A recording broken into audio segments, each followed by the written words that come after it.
بسم الله الرحمن الرحيم الحمد لله الذي هدانا لهذا وما كنا لنهتدي لولا أن هدانا الله لقد جاءت رسلنا بالحق بالقاسم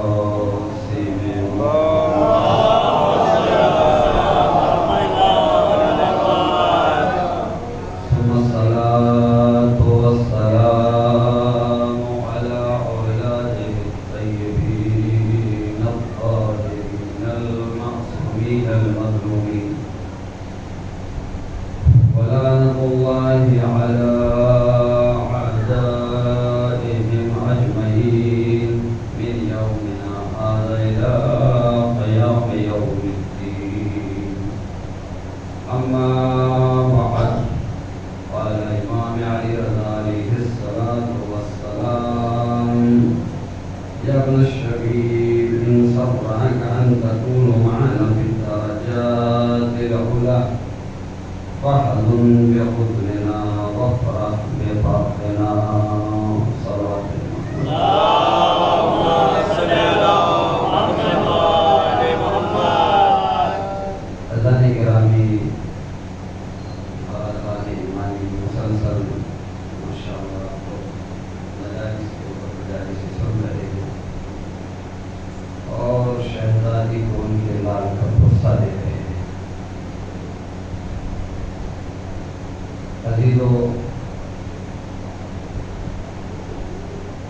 آج بھی ہم شہزادی کو ان کے لال کا غصہ دینے کے لیے یہاں پر جمع ہو رہے ہیں،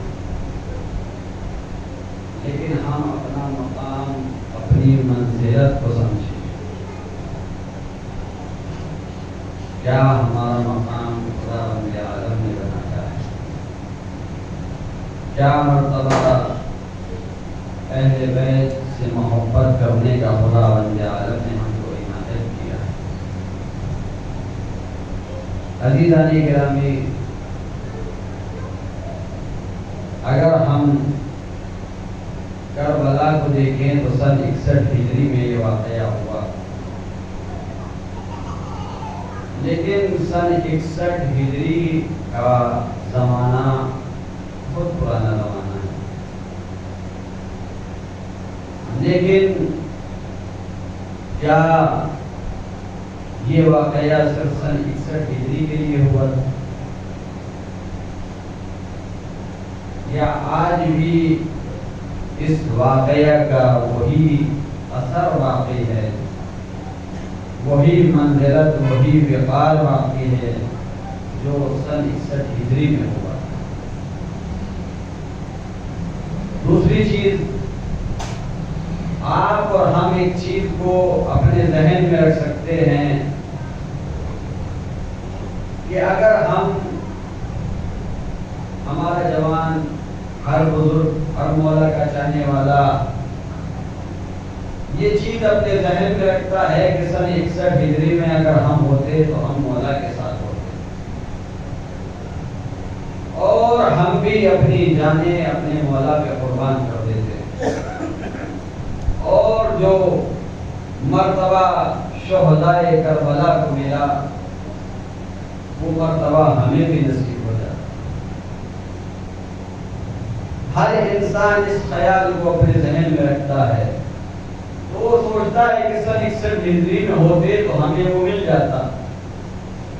لیکن عزیزو،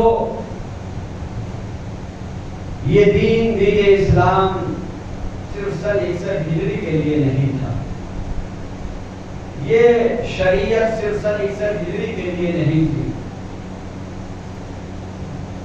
یہ شریعت جب سے رسول آئے اور اللہ نے اعلان کیا کہ اب اس کے بعد نہ کوئی نبی آئے گا اور نہ کوئی دین آئے گا، اور یہی شریعت کب تک چلے گی؟ قیامت تک جاری اور ساری رہے گی. تو ہم یہ سوچیں کہ سن 61 ہجری میں ہمیں وہ موقع فراہم نہیں ہوا، وہ موقع ہمارے ہاتھوں سے نکل گیا، اب ہم کیا کریں؟ عزیزو، ہم ایسے خدا کو خدا نہیں مانتے کہ جو سن 61 ہجری والوں کا نصیب بنائے سن 1443 والوں کا نصیب نہ بنائے۔ ہم اس خدا کو خدا یعنی وہ سن 61 ہجری والوں کے لیے ثواب رکھے اور سن 1441 والوں کو ثواب نہ ملے۔ ہم ایسے آقا کو آقا نہیں مانتے کہ جو ان کی ہدایت کو کرے، آج کے لوگوں کی ہدایت نہ کرے۔ ہم ایسے مولا کو مولا نہیں مانتے کہ جو ان کے لیے تو ثواب رکھے، آج کے لوگوں کے لیے ثواب نہ رکھے، آج کے لوگوں کو مرتبہ نہ ملے جو ان لوگوں کو مرتبہ ملا ہے۔ عزیزان گرامی، اگر ہم روایات کو دیکھیں اور سیرت ائمہ کو پڑھیں، مولا کے اقوال کو پڑھیں، ائمہ کی سیرت کو پڑھیں، مولا کی حدیثوں کو پڑھیں، تو جو ثواب سن 61 ہجری میں مل رہا تھا وہ ثواب آج بھی مل رہا ہے، وہ ثواب آج بھی مل رہا ہے۔ آپ کہیں گے مولانا کیسے مل رہا ہے؟ سن 61 ہجری میں تو شہادت مل رہی تھی، امام حسین کے ساتھ جانے کا ثواب مل رہا تھا، اب کہاں وہ کربلا، کہاں وہ ثواب، کس طریقے سے ہمیں وہ ثواب ملے گا؟ تو ہمارے 8ویں امام نے فرمایا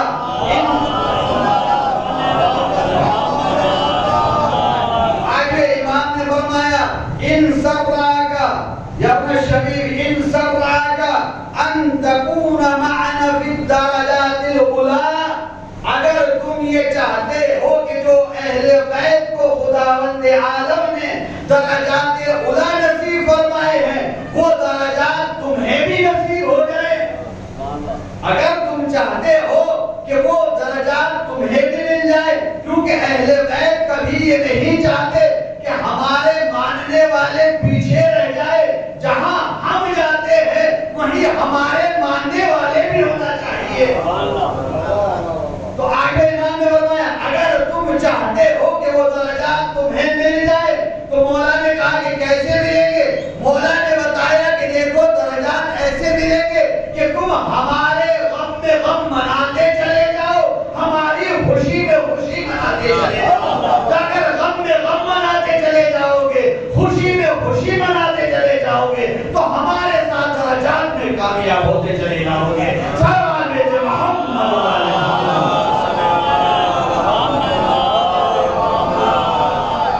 یعنی تمہیں بھی وہ درجات نصیب ہو جائیں گے، تمہیں بھی وہ منزلت جو مل جائے گی اگر تم اس طریقے سے عمل کرتے چلے جاؤ گے۔ یعنی ہماری خوشی میں خوشی اور ہمارے غم میں غم مناؤ، یعنی ہم فرش عزا بچھا کر یعنی غم میں غم منا کے اس بات کی دلیل دیتے ہیں مولا ہم تمہارے غم میں غم مناتے ہیں، اور خوشی میں محفل منا کر اس بات کی دلیل دیتے ہیں کہ دیکھو مولا ہم تمہاری خوشی میں خوشی مناتے ہیں۔ لیکن عزیزان گرامی، کیا اسی کو غم کہا جاتا ہے کہ ہم ان کی فرش عزا بچھا لیں تو ہمیں وہ درجات مل جائیں گے، وہ مقام نصیب ہو جائے گا جو مولا نے فرمایا ہے؟ اگر ہم صرف محفل کر لیں تو محفل منانے سے ہمیں وہ ثواب مل جائے گا، وہ درجات مل جائیں گے جو ائمہ اہل بیت علیہ السلام کو درجات ملے ہیں۔ عزیز و جنت کا اگر ہم حساب کریں تو وہاں پر جس طریقے سے دنیا کی زندگی ہے اسی طریقے سے جنت کی زندگی ہے۔ جس طریقے سے ہم یہاں پر کچھ لوگ غریب ہیں، کچھ لوگ ماشاءاللہ پیسے والے ہیں، کچھ لوگوں کے پاس کوٹھی ہے، کچھ لوگوں کے پاس چھوٹا سا مکان ہے، تو جیسا جیسا یہاں حالات ہیں ویسے ویسے جنت میں حالات ہیں۔ وہاں پر بھی جیسا جیسا عمل ہوگا ویسے ویسے انسان کو درجات ملے گی۔ وہاں پر بھی انسان کوئی اچھی جگہ پہ ہوگا، کوئی پہلے طبقے میں ہوگا، کوئی دوسرے میں ہوگا، کوئی تیسرے پہ ہوگا، کسی کے پاس پوری حویلی ہوگی، کسی کے پاس چھوٹا سا مکان ہوگا۔ وہاں کی زندگی ہمیشہ والی زندگی ہوگی، وہاں بھی انسان کو اسی طریقے سے ملے گا، لیکن مولا یہ چاہتے ہیں کہ ہمارے ماننے والے چھوٹے درجات میں نہ رہیں، ان کو بھی وہی بلند درجات ملے جیسے ہم کو ملے ہیں۔ تو امام نے فرمایا دیکھو اگر تم بلند درجات چاہتے ہو تو ہماری خوشی میں خوشی مناؤ، ہمارے غم میں غم مناؤ۔ عزیزان گرامی، خوشی کیسے منائی جاتی ہے، خوشی یا غم کیسے منایا جاتا ہے؟ یعنی ہم یہ دیکھیں کہ مولا ہمارا کس چیز سے خوش ہوتا ہے، مولا ہمارا کس چیز سے خوش ہوتا ہے۔ مولا ہمارا اگر خوش ہوتا ہے تو ہم حیات زندگانی اسلام کو پڑھتے چلے جائیں۔ مولا یہ فرماتے ہیں کہ دیکھو ہم اس شخص سے پیار کرتے ہیں جو ہمیشہ سچ بولتا ہے، مولا ہم اس سے خوش ہوتا ہے، مولا کہ جو ہمیشہ کیا ہوتا ہے، سچ بولتا ہے۔ مولا اس سے خوش ہوتے ہیں کہ جو ہمیشہ کیا کرتا ہے، کسی کی غیبت نہیں کرتا۔ مولا اس سے خوش ہوتے ہیں جو اپنی زندگی کو اسلام کے مطابق گزارتا ہے۔ مولا کس سے خوش ہوتے ہیں؟ مولا اس سے خوش ہوتے ہیں جو کسی کے ساتھ دھوکہ نہیں کرتا۔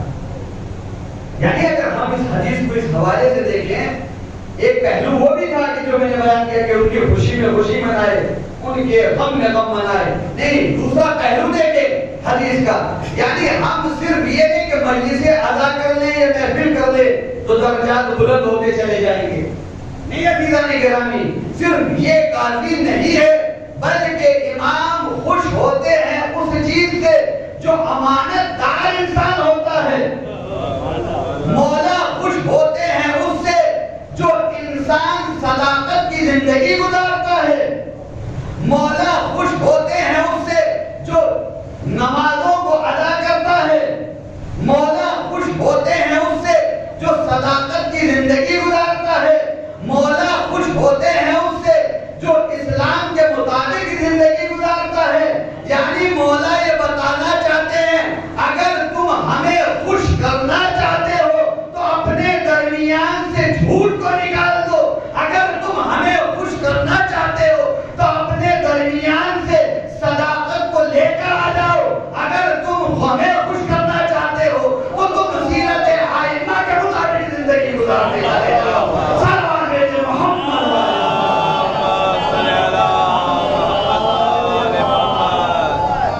اگر ہم اس کے مطابق زندگی گزارتے چلے جائیں گے تو مولا ہمارا خوش ہوتا چلا جائے گا، اور پھر ہم ان کی یعنی مولا کو خوش کر دیا تو گویا ہم نے ان کی خوشی میں خوشی منائی، اگر مولا کو ناراض کر دیا تو عزیزان گرامی حدیث یہیں پہ تمام نہیں ہوئی ہے، ایک فقرہ آپ کے یہاں بھی لکھا ہوا ہے اس چیز کا، جو حدیث میں نے آپ کے سامنے جو ہے وہ فرمائی ہے، اسی حدیث میں آگے ارشاد ہوتا ہے، امام فرماتے ہیں فَحَلُنْ بِحُزْنِنَا وَفْقَ بِفَرْحِنَا فَلَوْ أَنَّ رَجُلًا تَوَلَّى حَجَرًا لَحَشَرَهُ اللَّهُ مَعَهُ يَوْمَ الْقِيَامَةِ۔ کیونکہ اعمال کا دار و مدار کس چیز کے اوپر ہے؟ نیت کے اوپر ہوتا ہے۔ تو مولا نے فرمایا دیکھو اگر کوئی انسان کسی پتھر سے بھی محبت کرے، حدیث کو دیکھیں، اگر کوئی انسان کسی پتھر سے بھی محبت کرے تو خداوند عالم اس کو قیامت کے دن اسی پتھر کے ساتھ محفوظ کرے، اس کو اسی پتھر کے ساتھ اجر و ثواب دیا جائے گا، جیسا وہ اس سے محبت کرتا تھا۔ اگر وہ غلط طریقے سے ہوئے تو اسی طریقے سے اس کا نامہ اعمال جو ہے وہ تیار ہو جائے گا۔ تو عزیزان گرامی یعنی امام یہ بتانا چاہتے ہیں کہ اگر کوئی کسی سے محبت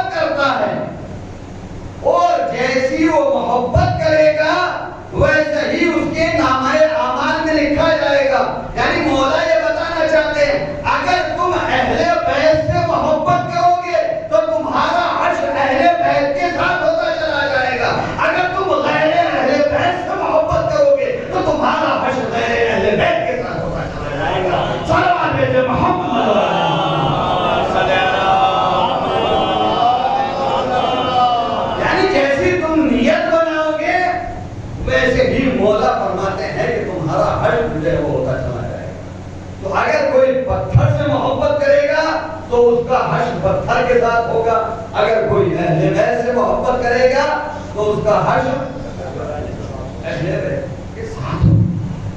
تو ہم اپنی زندگی کو دیکھیں کہ ہم اہل بیت سے محبت رکھتے ہیں، یعنی جیسی ہماری نیت ہوگی ویسے ہی انسان کی زندگی بڑھتی چلی جائے گی۔ اگر ہم اہل بیت سے محبت کرتے ہیں، اہل بیت کو چاہتے ہیں، تو ہماری زندگی اہل بیت کے مطابق اور ہمارا اجر و ثواب جیسے جیسے ہم ان سے محبت کریں گے ہمارے لیے مہیا ہوتا ہوا چلا جائے گا، ہمارے لیے زندگی مہیا ہوتی چلی جائے گی۔ لیکن امام نے یہیں پر اکتفا نہیں کیا، دوسرا حصہ جو آپ کے یہاں لکھا ہوا ہے، یبن الشبیر ان سبقعک ان یکون لک من الثواب ما لمن استشهد مع الحسین فقل من ذکرته فیا لیتنی کنت معکم ففوز فوزا عظیما۔ دیکھو اگر تم یہ چاہتے ہو کہ تمہیں وہ ثواب ملے، کیونکہ میں نے کہا تھا ابتدائی کلام میں کہ کربلا صرف سن 61 ہجری والوں کے لیے نہیں تھی، کربلا ہر دور کے لیے ہے، اور ثواب ہر دور والوں کو مل سکتا ہے اگر ہم سیرت آئمہ کے مطابق زندگی گزاریں۔ تو امام نے فرمایا، کہا دیکھو جو ثواب سن 61 ہجری والوں کو مل رہا تھا، اگر تم وہ ثواب چاہتے ہو اور تمہیں بھی وہ ثواب چاہیے جو کربلا کے شہداء کو ملا ہے، جو ذوالحجین کو ملا ہے، جو حبیب بن مظاہر کو ملا ہے، جو برید کو ملا ہے، اگر وہی ثواب تمہیں بھی چاہیے تو امام نے فرمایا ان یکون لک من الثواب، اگر تمہارے لیے وہی ثواب ہو جو کربلا میں شہید ہوئے ہیں ان کو جو ثواب ملا ہے، وہی ثواب اگر تم چاہتے ہو تو کس طریقے سے ملے گا؟ تو امام نے فرمایا کہ جب بھی تمہارے ذہن میں امام حسین کا تصور آئے،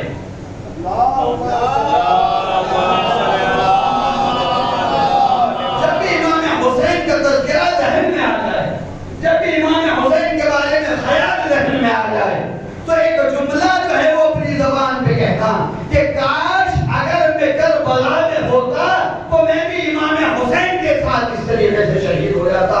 یعنی ادھر تم نیت کرتے چلے جاؤ گے، ادھر تمہیں وہ ثواب ملتا چلا جائے گا۔ یعنی پتہ چلا جیسی جیسی نیت کرو گے ویسا ویسا ثواب ملتا چلا جائے گا۔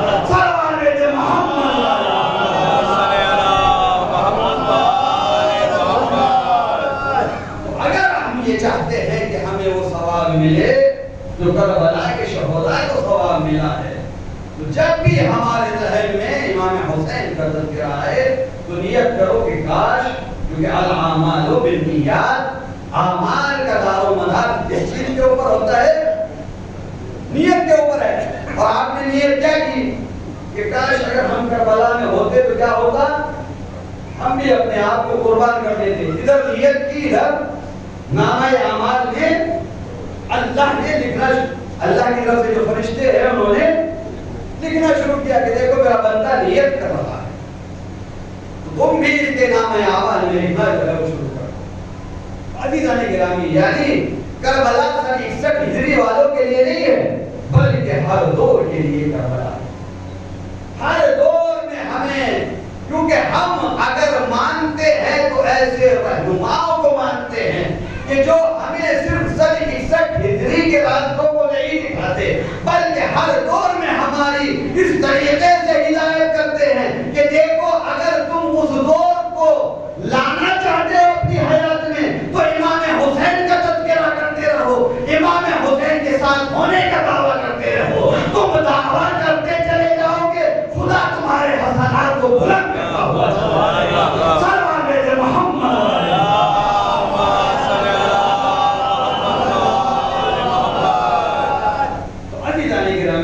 ہم اپنا مرتبہ سمجھیں، بغیر شیعہ اہل بیت کا مرتبہ بڑا عظیم مرتبہ ہوتا ہے، بڑا عظیم وقار ہوتا ہے۔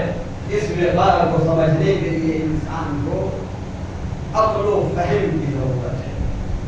اسلام کو سمجھنے کے لیے اسی لیے کہا جاتا ہے انسان کتنے بھی کام کر لے، میں شاید ایک مجلس میں یہاں بیان کی تھی بات کہ الاعمال بالنیات، کہ اعمال کا دار و مدار کس چیز کے اوپر ہوتا ہے؟ نیت کے اوپر ہوتا ہے. انسان کروڑوں روپیہ خرچ کر دے نیت نہ کرے کچھ ملے گا؟ نہیں ملے گا.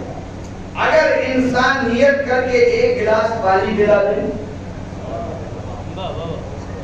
صحیح اس کو کیا اجر و ثواب جو ہے وہ ملنا شروع ہو جائے گا.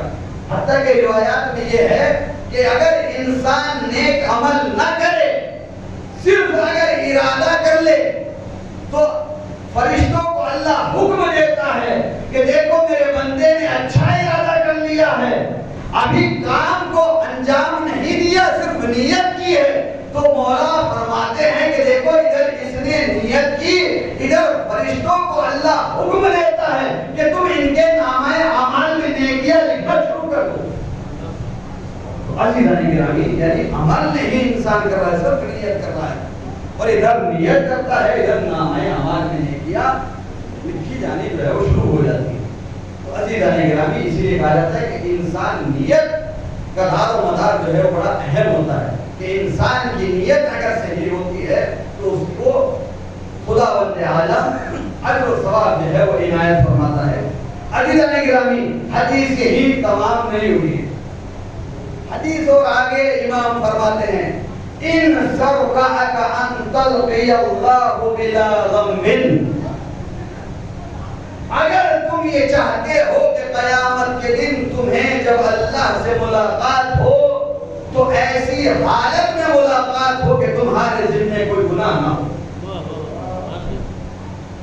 اگر تم یہ چاہتے ہو کہ جب مولا سے ملاقات ہو, خدا سے ملاقات ہو تو تمہارے ذمہ کوئی گناہ نہ ہو, آپ کہیں گے خدا سے ملاقات کہاں ہو جائے گی؟ بھائی اللہ کو نہ کوئی دنیا میں دیکھ سکتا ہے نہ آخرت میں دیکھ سکتا ہے. عزیزان گرامی یہاں ملاقات سے مراد یعنی آمنے سامنے بیٹھنے والی ملاقات نہیں, کیونکہ اللہ کو واقعی ہمارا عقیدہ ہے, ایمان ہے کہ اللہ کو کوئی نہ یہاں دیکھ سکتا ہے نہ وہاں دیکھ سکتا ہے.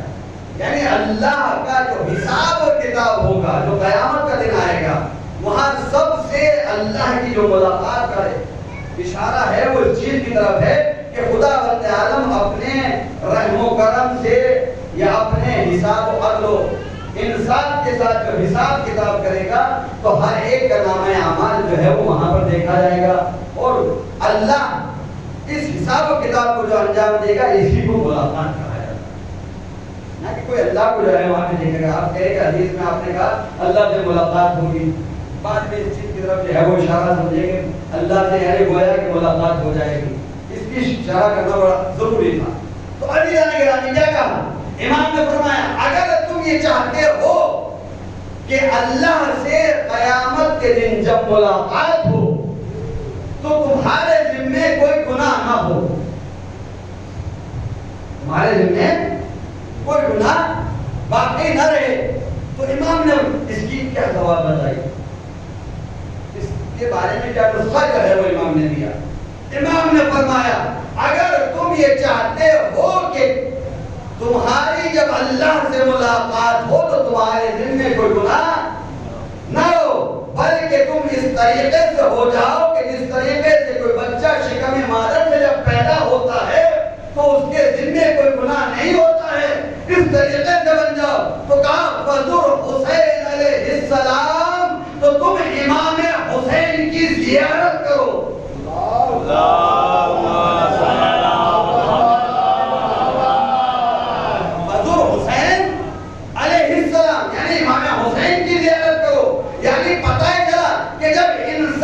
زیارت امام حسین بجا لاتا ہے تو خداوند عالم اس کے تمام گناہوں کو معاف کر دیتا ہے, اور وہ اس طریقے سے ہو جاتا ہے جیسا ابھی اس دنیا میں پیدا ہو کر آیا ہو. صلوات محمد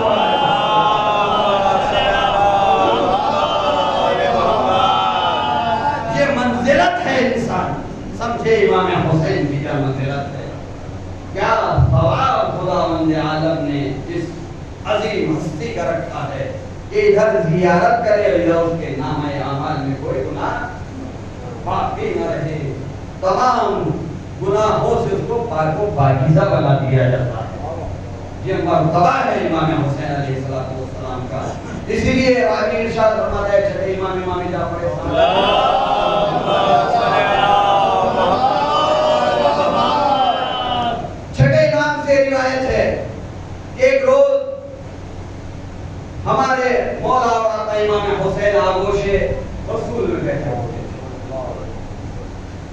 آگے رسول میں بیٹھے ہوئے تھے تو بڑی دقت سے رسول اسلام امام حسین کو دیکھ رہے، جب دیکھ رہے تھے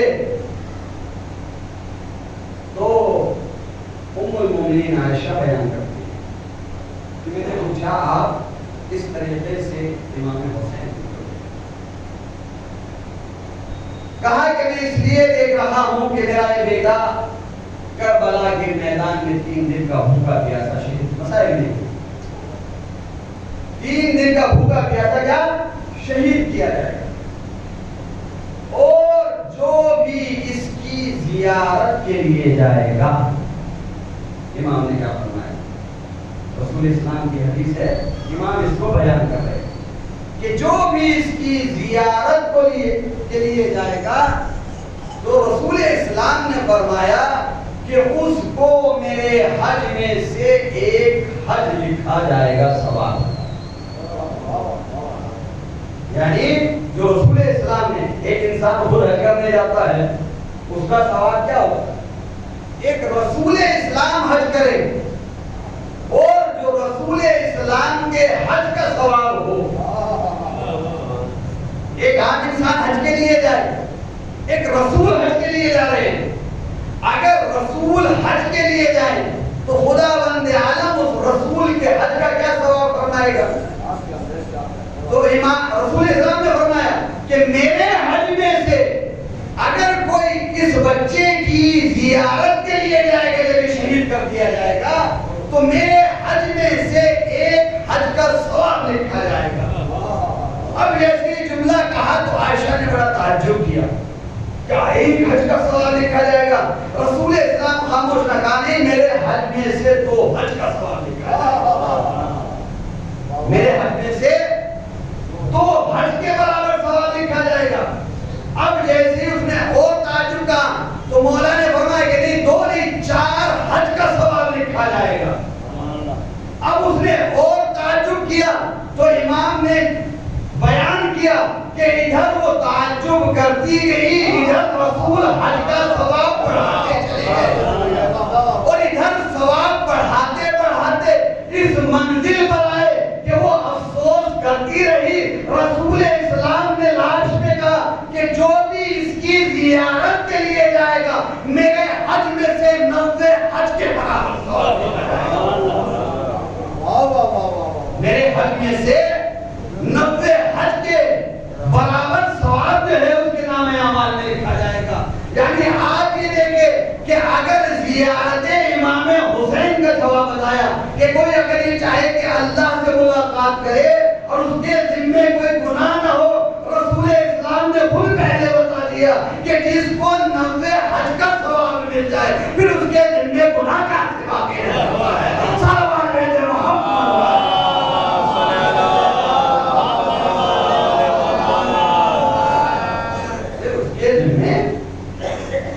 کیسے جو ہے گناہ باقی رہ سکتا ہے۔ لیکن عزیزان گرامی ادھر رسول اسلام حجوں کو بڑھاتے جا رہے تھے، سیم وہی ہے جس طریقے سے نواسے کے یہاں جب راہب آیا اور بیٹوں کو مانگنے کی بات ہو رہی تھی تو ادھر قاتل تقدیر نے کہا کہ اے حسین اس کی قسمت میں بیٹا نہیں ہے، ادھر حسین نے کہا ہم نے ایک عنایت کیا، کہا کہ نہیں اس کی قسمت میں بیٹا نہیں ہے، کہا ہم نے 2 عنایت کیے۔ جس طریقے سے حسین تقسیم کر رہے تھے اسی طریقے سے رسول تقسیم کر رہے تھے۔ صلوات بھیجے محمد۔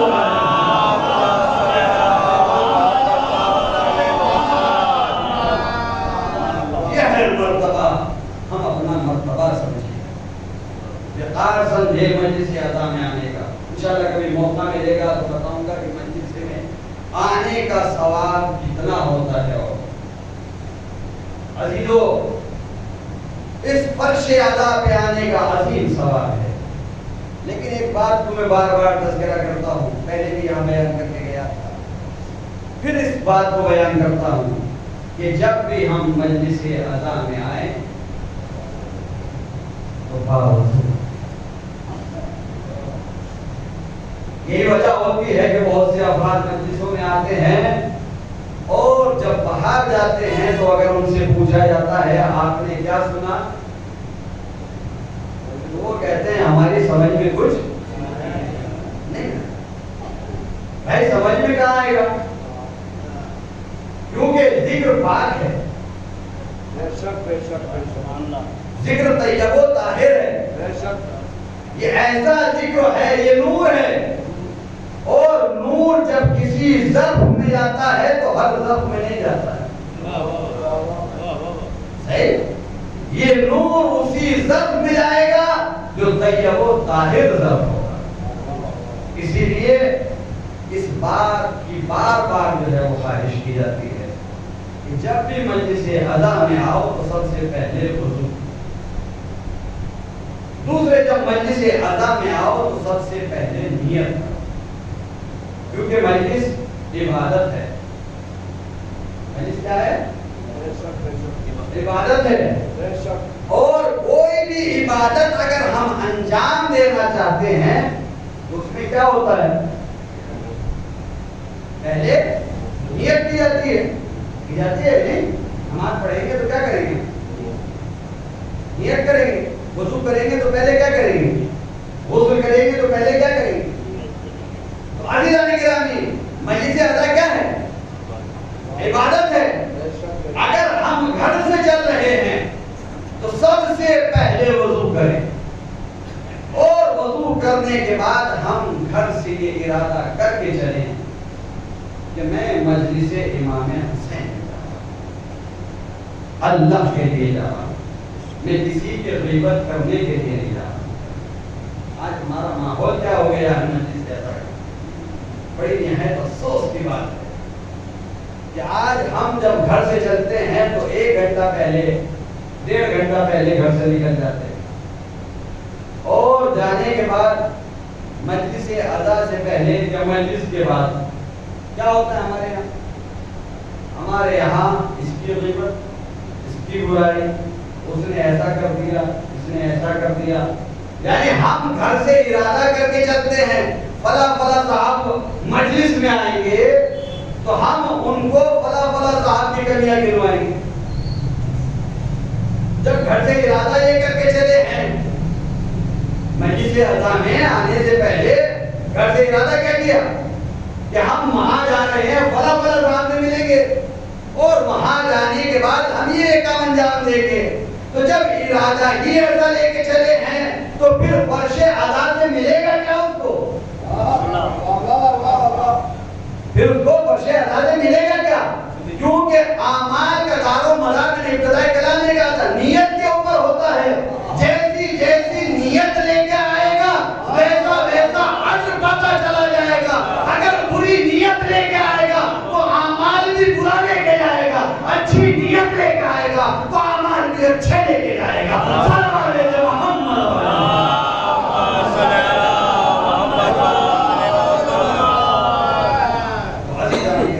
مجلس ادا میں اچھی نیت لے کے آئے، کیونکہ اگر اچھی نیت ہوگی تو اعمال بھی انسان کے اچھے ہوتے چلے جائیں گے۔ حالانکہ شاید وقت میں گنجائش نہیں ہے اس سے زیادہ۔ تو عزیزان گرامی، ہم جو ہے وہ سمجھے اس مجلس، اس فرش ادا کے معیار کو کہ ہم کہاں جا رہے ہیں۔ آج حال یہ ہے، ماحول یہ ہے، ہمارے ہاں ہندوستان میں جس جگہ بھی جائیں، جس مقام پر بھی جائیں، ہمارے درمیان اختلافات کہیں نہیں ملیں گے۔ شادی میں جائیں گے، دوسری تقریبات میں جائیں گے، دوسرے پروگرام میں ایک دوسرے کے یہاں جائیں گے، لیکن اختلافات کہاں دکھائے جائیں گے؟ مجلس اذان میں اختلافات دکھائے جائیں گے۔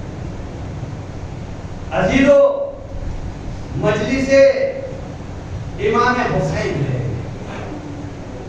یہ کسی کی جاگیر نہیں ہے۔ اگر کوئی یہ سوچے کہ مجلس حسین ہماری محتاج ہے، یہ غلط فکر ہے۔ اس کا وعدہ کس نے کیا ہے؟ خدا بند عالم نے کیا ہے۔ شہزادی نے یہی تو کہا تھا کہ اے میرے بابا، جب امام حسین کے بارے میں سوال کیا گیا تھا کہ اس کو 3 دن کا بھوکا پیاسا شہید کیا جائے گا، تو اس وقت کیا کہا تھا کہ خدا ایک قوم کو پیدا کرے۔ تو اگر ہم یہ سوچیں کہ کوئی ہماری وجہ سے ایسا ہو رہا ہے، ایسا کچھ نہیں۔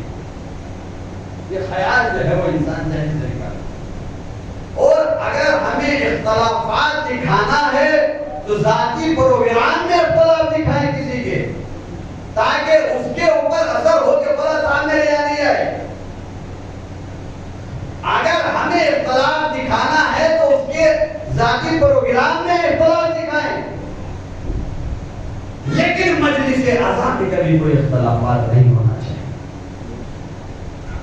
مجلس اعضاء اگر ظاہراً وہ ہمارا دشمن بھی ہے، ظاہراً اگر وہ ہمارا دشمن بھی ہے، تو ہم مجلس اعضاء کو دشمنی کے لیے برپا نہیں کرتے۔ یہ ذکر حسین ہے عزیزو، ہمیں درس لینا چاہیے کہ یہاں پر صرف امام حسین جو شیعہ حضرات وہی نہیں آتے ہیں، مجلس اعضاء میں اہل سنت بھی آتے ہیں، ہندو بھی آتا ہے، عیسائی بھی آتا ہے، سکھ بھی آتا ہے، دوسرے مذہب کے لوگ بھی آتے ہیں۔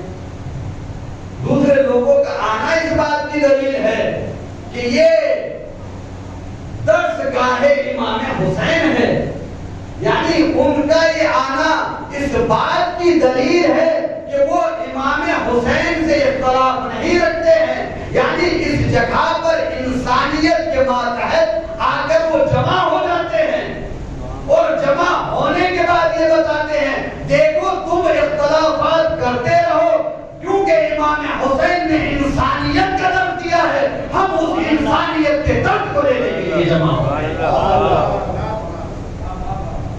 لیکن افسوس ہے اس قوم کے اوپر کہ جو امام حسین کے ماننے کا دعویٰ کرتی ہے، وہ وہاں اسی جگہ پہ آ کے اختلاف کرتی ہے۔ آج ابھی محرم الحرام میں بہت سی جگہوں پر دیکھیں آپ جا کر اختلافات ہوئے ہیں، یعنی اپنے ہی افراد جو ہیں وہ اپنے ہی لوگوں کا فلاں کا جلوس نکل گیا، دوسرے کو خبر دے رہا، یعنی وہ کردار بیان کر رہے ہیں کہ اگر ہم امام حسین کے دور میں ہوتے تو ہم جس طریقے سے آج مخبری کر رہے ہیں اس طریقے سے امام حسین کی مخبری کر رہے ہیں۔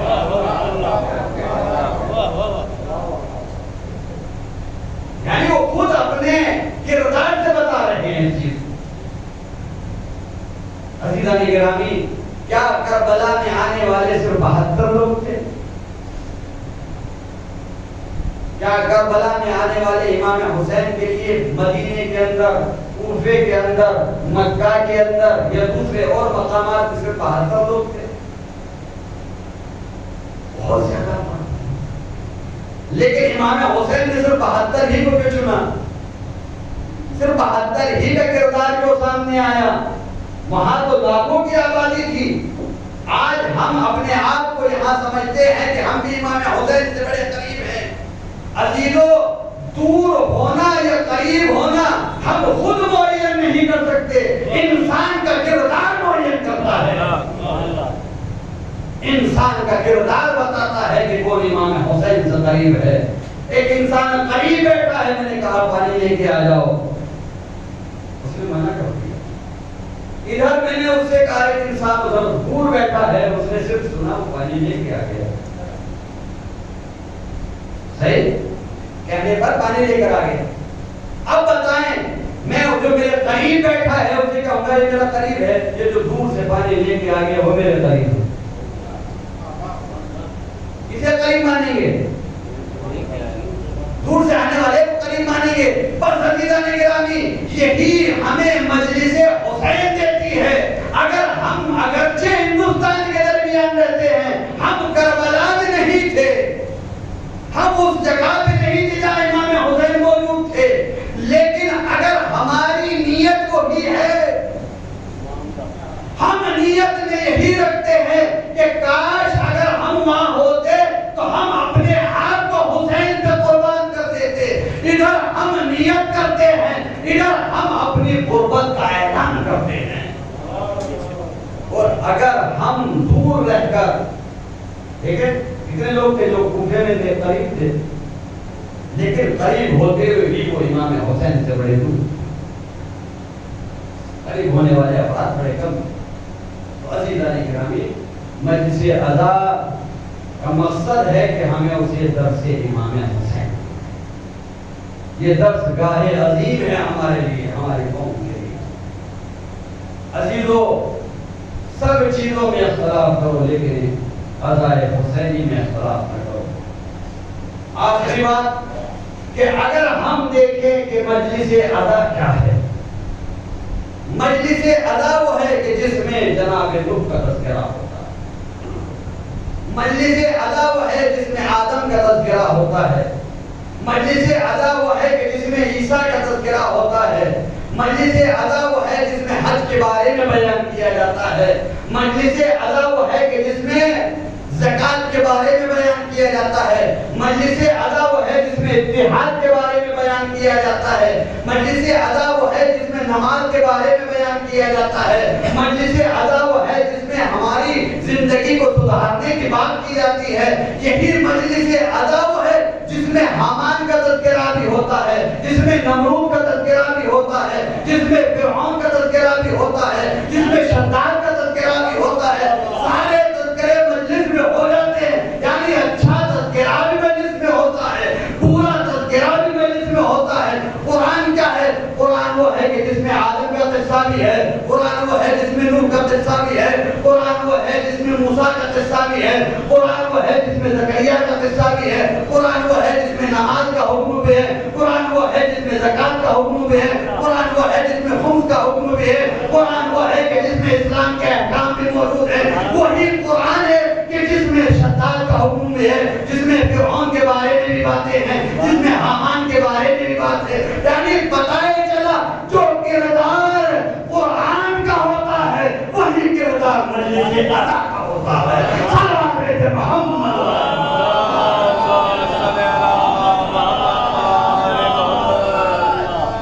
جو کردار قرآن کا ہے وہی کردار مجلس ادا کا ہے۔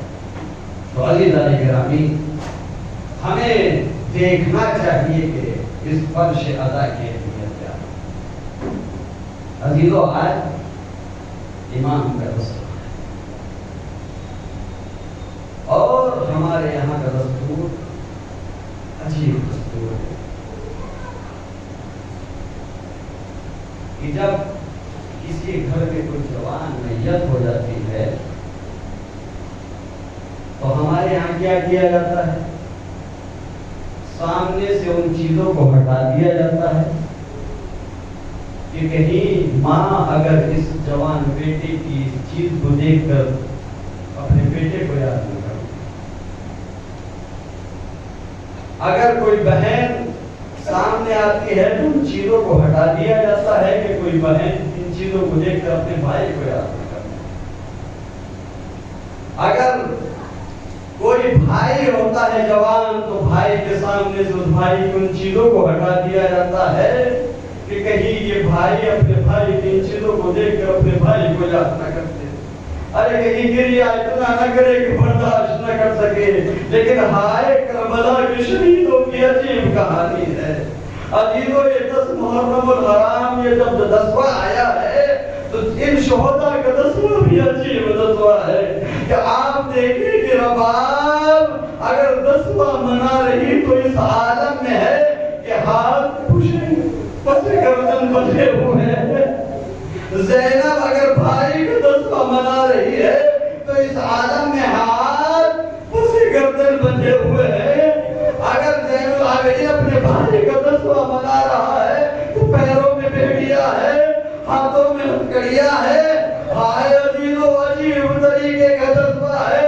عزیزو، اگر کسی جوان کا کوئی غم منایا جاتا ہے چیزوں کو سامنے سے ہٹا دیا جاتا ہے، لیکن ہائے ام لیلا کو دیکھو، اگر بیٹے کا 10واں منا رہی ہے تو نو کے نیزہ پہ لیٹ پر قدر موجود ہے۔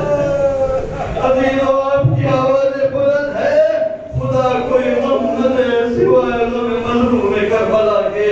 عزیزو، عجیب طریقے کا 10واں منایا عزیزو ارے ہم کربلا کی تاریخ میں ایسا منظر کبھی کوئی نظر نہیں آتا کہ کس طریقے سے غم منایا جا رہا ہے. عزیزو ہمارے یہاں نظر ہوتی ہے، فاتحہ ہوتی ہے، کھانا لا کر رکھ دیا جاتا ہے، اوپر پھوٹ لا کے رکھ دیے جاتے ہیں. لیکن آئے کربلا کے شہید کتنے غریب تھے، کتنے مظلوم تھے. ارے چاہنے والے ارے پھل لا کر رکھنا تو بڑی دور کی بات، کھانا لا کر رکھنا تو بڑی دور کی بات، ارے پانی لا کر رکھنا بھی میسر نہیں کہ پانی رکھ کر ان شہیدوں کی فاتحہ دے دی جائے. عزیزو ارے کربلا کی تاریخ کو پڑھے، اتنا دردناک تاریخ ہے. عزیزو جب یہ لٹا ہوا قافلہ چلا، ارے راوی بیان کرتا ہے کہ اونٹوں کو لایا گیا. ارے جب اہل حرم کو بٹھانے کے لیے اونٹوں کو قریب لایا گیا، بے عماری کے اونٹ تھے، بغیر محمل کے اونٹ تھے. ایک مرتبہ اونٹوں نے آپس میں بولنا شروع کیا. ادھر جیسے ہی اونٹوں نے گفتگو کی، اور اس بات کو جناب زینب نے سنا. ایک مرتبہ سید سے چھات کے قریب آئی، آنے کے بعد ہاتھوں کو جوڑا. اے بیٹا حجاج، ارے آپ امام وقت ہو، آپ ہر حیوان کی زبان کو جانتے ہو. ارے بتاؤ یہ اونٹ آپس میں کیا کہہ رہے ہیں، ان کی کیا گفتگو ہو رہی ہے. عزیزو اگر برداشت کر سکے تو کر لینا. عجیب جملہ امام نے کہا ہے پھوپھی اماں، ارے اس بارے میں نہ پوچھئے. کہا نہیں میرا بیٹے بتائیے، ارے آپ امام وقت ہیں، آپ جانتے ہیں یہ کیا کہہ رہے ہیں. عزیزو ایک مرتبہ امام نے عجیب جملہ کہا، اے پھوپھی اماں، ارے ایک اونٹ دوسری اونٹ سے یہ کہتا ہے دیکھو ارے ہماری ننگی پشت پہ اہل بیت کو سوار کیا جائے گا. ارے تھوڑا آہستہ آہستہ چلنا، کہیں کسی جانے والے کو کوئی اذیت نہ ہو جائے. ایک مرتبہ ارے زینب نے مدینے کا کیا، یا رسول اللہ، ارے یہ تمہاری امت ہے کہ ہائے دیکھو ارے حیوان تو آپ کی ذریت پر رحم کر رہے ہیں، لیکن یہ امت اذیت پہ اذیت پہنچا رہی ہے. عزیزو یہ لٹا ہوا قافلہ چلا، راستے میں قافلہ جا رہا تھا. ارے سرینوں کے نیزہ پہ سر حسین. ایک مرتبہ چلتے چلتے ارے راوی بیان کرتا ہے کہ وہ نیزہ خلی کے ہاتھ سے چھٹا، ارے زمین میں گھٹ گیا. ایک مرتبہ بڑی کوشش کی کہ نیزے کو نکالا جائے، لیکن ہائے نیزہ نہ نکلا. ایک مرتبہ جب نیزہ نہ نکلا، سر امام حسین آگے نہ بڑھا. ایک مرتبہ تازیہ نائی کو لہراتے ہوئے امام غریب کے پاس آیا، امام مظلوم سجاد کے قریب آیا، بیمار کربلا کے قریب آیا. آنے کے بعد کہا ارے بتاؤ تمہارے بابا کا سر آگے کیوں نہیں بڑھتا، تمہارے بابا کا سر آگے کیوں نہیں بڑھتا. ایک مرتبہ کہا اگر تمہارے بابا کا سر آگے نہیں بڑھے گا اے سجاد، ارے تمہارے تالیانے لگائے جائیں گے. ارے مولا امام حسین کے قریب آئے، اے بابا ارے آپ کا سر آگے کیوں نہیں بڑھتا. آواز آئی اے بیٹا سجاد، ارے میرے چاہنے والی سکینہ ناقے سے گر گئی ہے، جب تک میری بیٹی سکینہ نہ آئے گی اور سر آگے نہ بڑھے گا. عزیزو زینب ناقے سے نیچے اتری، جناب ام کلثوم ناقے سے نیچے آئی. دونوں بہنیں آوازیں دیتے جا رہی ہے، آئینہ آئینہ بنیا، آئینہ آئینہ سکینہ. سکینہ کہا ہو عزیزو آپ کی آواز بلند ہے عزیزو اس یتیمہ کو پرزہ دینا ہے عزیزو رونے میں شرمانا نہیں آج جذبہ امام ہے عزیزو ایک مرتبہ آواز دیتی جا رہی تھی ارے آواز آئی ذرا آہستہ بولو ارے بچی تھک کے سو گئی ہے ایک مرتبہ قریب جا کے دیکھا ارے ایک مومنہ ایک معصمہ نقاب پوش بچی کو لیے اپنی آگوش میں بیٹھی ہوئی ہے عزیز ایک مرتبہ زینب جیسی نظر پڑی عجیب جملہ کہا ارے اس بچی پر جب سے اس کے بابا کا انتقال ہوا ہے کسی نے شفقت کا ہاتھ نہیں پھیرا ارے آپ کون ہیں کہ اس بچی پہ اتنا رحم کر رہی ہے ایک مرتبہ ارے آپ بتاؤ اگر میں قیامت کے دن تمہاری شفاعت کروں گی عزیز جملہ سننا تھا ایک مرتبہ چہرے سے نقاب کو ہٹایا اے زینب ارے پہچانا نہیں میں تیری ماں فاطمہ اے اماں ارے جب بھیا کے گلے پر خنجر چل رہا تھا اس وقت کہاں تھی جب میرا ماں جایا شہید ہو فَيَعْلَمُ الَّذِينَ ظَلَمُوا أَيَّ